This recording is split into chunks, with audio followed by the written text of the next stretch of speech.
voilà pour la dernière clé face au choix de nos priorités.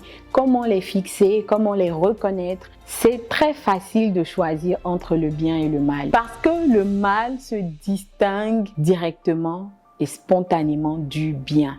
Mais comment faire la différence entre le bien et le bien? Lorsque on doit fixer des priorités, lorsqu'on doit faire passer une chose avant l'autre, comment est-ce qu'on s'y prend?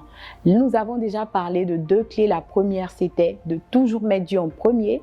La deuxième, c'est d'apprendre à faire un tri dans nos activités entre l'urgent et l'important. Aujourd'hui, on va parler de la dernière clé et celle-ci, c'est ne fais pas passer le travail avant l'amour. Ne fais pas passer le résultat avant la motivation. Lorsque tu viens faire une chose, le résultat que tu atteins en faisant la chose n'est pas plus important que le cœur avec lequel tu fais la chose.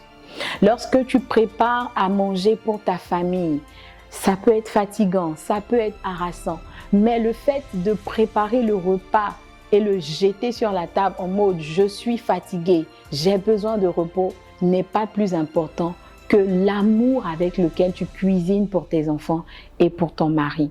Alors, si tu veux vraiment que dans ta vie, les priorités soient respectées, veille sur les motivations qui te poussent à faire les choses. Lorsque tu sens que tu n'es pas motivé par l'amour, tu n'es pas conduit par l'amour, cela voudrait dire que tu dois prendre le temps de t'arrêter. Tu dois prendre le temps de retrouver des forces. Tu dois prendre le temps de trouver de nouvelles motivations qui vont t'encourager, qui vont te permettre de t'investir davantage. Alors, lorsque tu fais une chose, souviens-toi de ce qui est écrit dans 1 Corinthiens, chapitre 13, verset 1.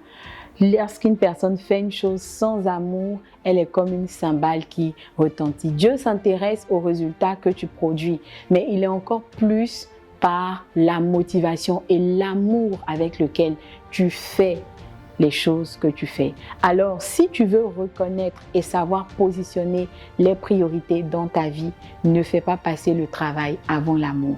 Que l'amour soit ta motivation, que l'amour soit ta force, le désir de faire plaisir à ton patron, le désir de rendre ton mari heureux, le désir d'aider quelqu'un, même quand tu es fatigué.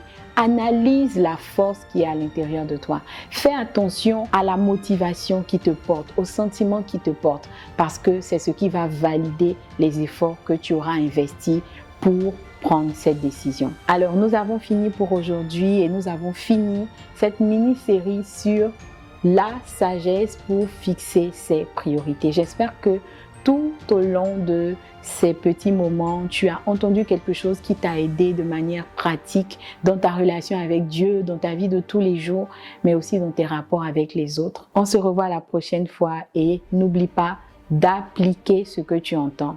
Que Dieu te bénisse.